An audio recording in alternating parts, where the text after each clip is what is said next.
नजर आ रही है आपको कि जज ने बड़े तहम्मुल से केस सुना है और उन्होंने आज भी बहुत ज्यादा टाइम दिया है, लेकिन जो वकला हैं उनकी wrong strategy, incompetence and over confident जो थे वो सुपीरियर कोर्ट्स के ऊपर, उसके बेसिस पे ये चीज सामने आ गई। 3 साल कैद, 5 साल के लिए नाअहल और 1 लाख रुपए जुर्माना, क्या कमेंट करेंगे? बहुत शुक्रिया आपका। देखिए जी, नाअहल तो सभी हुए हैं, मैं भी हुआ हूँ, नवाज शरीफ भी हुए हैं और बहुत सारे और भी लीडरान हुए हैं। नंबर 1। नंबर 2 ये कि मैं तो कल ही आज सुबह ट्वीट कर दिया था कि ये एक ओपन एंड शट केस है, इनसे गलती हो गई, करा दी गई, बेनिफिट किसी और ने लिया, लेकिन गोली मिसाल के तौर पर तो उनके हाथ से चली है। तो ये ओपन एंड शट केस है और इसमें सबसे ज्यादा इंपॉर्टेंट चीज ये है कि जो नालायकी की है वकला ने ना पेश होकर और डिले टैक्टिक्स के लिए एक सिचुएशन क्रिएट किया जिसमें जज साहब ने उनका इंतजार 2 दफा किया, तो वो सीरियस नहीं उन्होंने उस चीज को लिया। वो बहुत कॉन्फिडेंट थे सुपीरियर कोर्ट्स के ऊपर, तो उस बेसिस के ऊपर तो जज के पास इसके अलावा कोई चॉइस नहीं थी।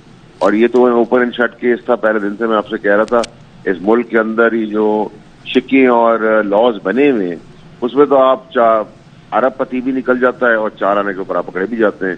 तो जुर्म तो हुआ है तोशा खाना की लिहाज से। और मैं आपको डे 1 से कह रहा था, अगर आप मेरा आज सुबह का ट्वीट भी देख लें वो भी आपको बताता है कि इसमें बिल्कुल मिसलीड किया पीटीआई के लीडर्स ने और इसको बहुत इजी लिया। सुपीरियर कोर्ट्स के ऊपर उनका बहुत ज्यादा तकिया था और आप जज बुलाते रहे और इंतजार करते रहे 2 दफा, वो नहीं आए। तो ये तो कंप्लीट इनकॉम्पिटेंस है, लॉयर्स की स्ट्रैटेजी फेलियर है, जिसकी वजह से आज ये चीज सामने आ गई।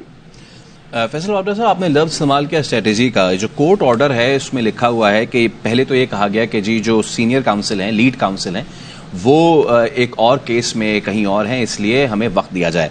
जब पता कराया गया तो वो लीड काउंसिल वहां पेश ही नहीं हुए थे। आपको लगता है कि लहतो लाल से काम लेने की कोशिश ने भी इस केस को खराब किया? इसमें कोई शक नहीं है। देखिए जी, ये वैसे तो इतना लंबा चौड़ा केस नहीं था और जितना आराम से सुना गया ये केस को और जितना डिले टैक्टिक्स होती हैं और दाव पेश कानून के अंदर ये होते हैं यूजुअली, लेकिन इस बार पर्टिकुलरली बहुत टाइम से 2-3 हफ्ते से अगर आप इस केस को ऑब्जर्व करें तो जो लॉयर्स हैं उन्होंने जो विटनेसेस भी किए, वो ऐसी बात है कि मेरा कोई केस है और मैं कहूँ जी आप जो है मुझे मेरा विटनेस बनेंगे, तो उसको डिले किया। प्लस ये कि कल की वार्निंग के बाद आज उनको पहुंचना था, वो भी नहीं पहुंचे, तो they were over confident, over acting, over smart, और जिसका नतीजा ये था। प्रॉब्लम ये है कि देखिए तोशा खाना के अंदर चेयरमैन तहरीके इंसाफ को भी पता था कि उनकी कन्विक्शन ड्यू है, ऐसा नहीं है कि उनको भी नहीं पता था। तो जब इंसान गलती कर लेता है तो उसको एहसास भी उसी को सबसे पहले होता है कि मैंने गलती कर ली। तो क्राइम इज ऑलवेज इम्परफेक्ट, तो उस लिहाज से कोई कत्ल तो किया नहीं जिसमें फांसी की सजा हो जाएगी, लेकिन नाअहली मैंने भी झेली है, क्या कहते हैं, नवाज शरीफ साहब ने भी झेली है और बहुत सारे लीडरान ने नाअहली झेली है। तो नाअहली का मतलब ये नहीं कि आपको कोई फांसी के बंदे पे चढ़ा देगा, ठीक है। और अभी तो वो सुपीरियर कोर्ट्स के ऊपर उनका वैसे तकिया बहुत ज्यादा है, तो let's see how it goes. लेकिन सो फार मेरा नहीं ख्याल कि जज की कहीं कोई गलती इसमें नजर आ रही है आपको, क्योंकि जज ने बड़े तहम्मुल से केस सुना है और उन्होंने आज भी बहुत ज्यादा टाइम दिया है, लेकिन जो वकला हैं उनकी wrong strategy, incompetence and over confident जो थे वो सुपीरियर कोर्ट्स के ऊपर, उसके बेसिस पे ये चीज सामने आ गई। अच्छा, तो फैसल साहब, अब इंतखाबात सर पर हैं, अब आप पीटीआई का मुस्तकबिल क्या देख रहे हैं और इस डिसीजन के कॉन्सिक्वेंसेज आपके ख्याल में क्या होंगे? देखिए जी, ये तो एक केस है, अभी और पीछे केसेस आ रहे हैं और जैसे मैंने आपसे पहले ही कहा था कि मुझे बैलेट के अंदर तहरीके इंसाफ में चेयरमैन साहब नजर नहीं आ रहे अनफॉर्चुनेटली, और वो मजीद इसको तूल देते गए। और मैंने आपको याद है कहा था कि वो बंद गली में आप पहुंचे, उसकी चाबी अब कुएं में जा चुकी है। तो जब कुएं में चाबी चली है तो वो मिलती नहीं है, इसका मतलब बंद गली का दरवाजा पर खुलता नहीं है। अल्लाह ताला मुआवजा कर दे, वो अलग बात है, बट इस इलेक्शन के अंदर तो I don't see chairman Tehreek-e Insaf participating at all legally. तो क्या फैसल साहब, पीटीआई एज अ जमात भी आप समझते हैं कि बंद गली में दाखिल हो गई? बिल्कुल बंद गली में होगी। देखिए, पीटीआई की टिकट देने वाला तो पता नहीं कौन होगा, लेकिन लेने वाला कोई नहीं होगा। ये तो मैं बहुत अरसे से आपको कहता जा रहा हूँ और तसलसल से आपसे 11 महीने से सारी बातें कर रहा हूँ وہ اللہ کا رحم ہے, رائٹنگ آن دا وال. جیسے جیسے بولتا جا رہا ہوں اللہ میاں وہ سب ٹھیک ثابت کرتا جا رہا ہے, because I was part of the party very closely. تو جس جگہ تک لے جانا تھا. اور ابھی لیکن فیصل صاحب اگر شاہ محمود قریشی صاحب جیسا کہ یہ کہا جا رہا ہے کہ اب آگے شاید وہ پی ٹی آئی کو لیڈ کریں گے, اب اگر وہ لیڈ کرتے ہیں تو پھر بھی آپ کا یہی کامنٹ ہوگا یا آپ کی یہی رائے ہوگی؟ دیکھیں جی, یہ party chairman P T I کی تھی اور چیئرمین پی ٹی آئی یہ پارٹی تھے. نہ تو انہوں نے کوئی ڈرائیونگ سیٹ دی ہے کسی انسان کو, وہ کوشش بہت کر رہے ہیں, اور نہ ہی وہ اکیلے اس کا والی وارث بن سکتے ہیں.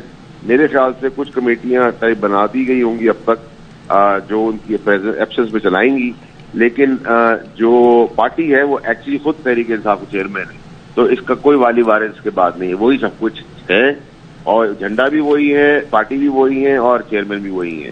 باقی خام خیالی کسی کی اگر ہے کہ وہ حلوہ کھا جائے گا تو وہ خام خیالی میں بچپن سے چل رہے, وہ آگے بھی بچپن سے چلتے ہی رہے. تو فیصل صاحب اس ڈیسیجن کے بعد یہ تو طے ہو گیا کہ مشکل ہوگا الیکشن, کتنا مشکل ہوگا یہ آپ بتا دیجئے.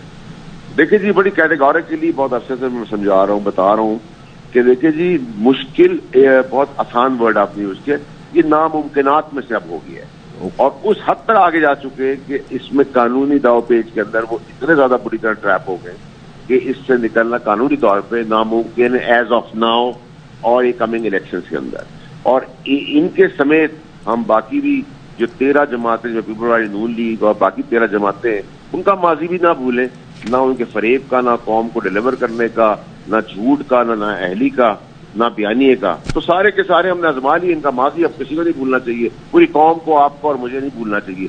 سب آزمائے ہوئے, سب ایکسپائرڈ مال ہیں, یہ سارے ایکسپائرڈ لیڈر ہیں جو خود بھی نہیں چل سکتے, نہ کھڑے ہو سکتے, نہ بیٹھ سکتے, جن کے اپنے فریم ٹیڑھے ہیں, وہ کیا ملک کا کریں گے. تو اگر آپ عمران خان صاحب کو بیچ میں لے رہے تو اس میں عمران خان صاحب کے ساتھ نون لیگ, پیپلز پارٹی اور 13 جماعتوں کو بھی ملائے, اور سب ملا کے کنسالیڈیٹ ہو کے بات کریں. یہ سب آزمائے ہوئے لیڈر نے پاکستان کو کچھ نہیں دیا, ایک چیز نہیں دی. یہ ایکسپائرڈ مال ہے, یہ ایکسپائرڈ لیڈرشپ ہے, اور ہمیں ایکسپائرڈ لیڈرشپ سے جلد از جلد تمام سے جان چھڑانے کی ضرورت ہے. ٹھیک ہے, یعنی فیصل صاحب آپ کو جماعت پی ٹی آئی کا کوئی مستقبل نظر نہیں آ رہا. آپ ہمارے ساتھ موجود تھے, آپ کے وقت کا بے حد شکریہ. دوسری